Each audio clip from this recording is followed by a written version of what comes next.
The most important thing, of course, is a daily bath in summer. Or in winter, when you're less hot and sweaty, every other day will do. Make it a shower or a tub, whichever you like, morning or night. It doesn't matter, just so you keep yourself clean. Remember your ears. They need a soapy washcloth. When you wash your feet, be sure to get between your toes and the bottom of your feet.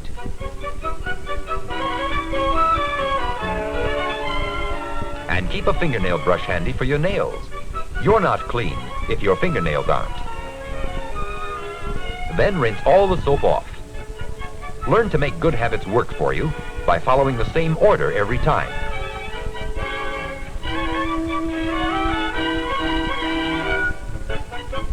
And here's another habit. Wash your hair on the same day each week. Saturday, whichever day you choose.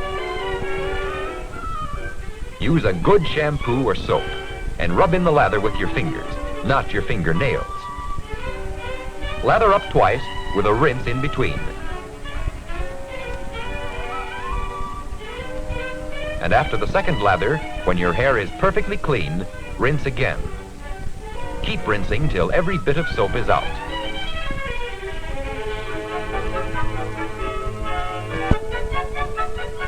There. Feels good, doesn't it?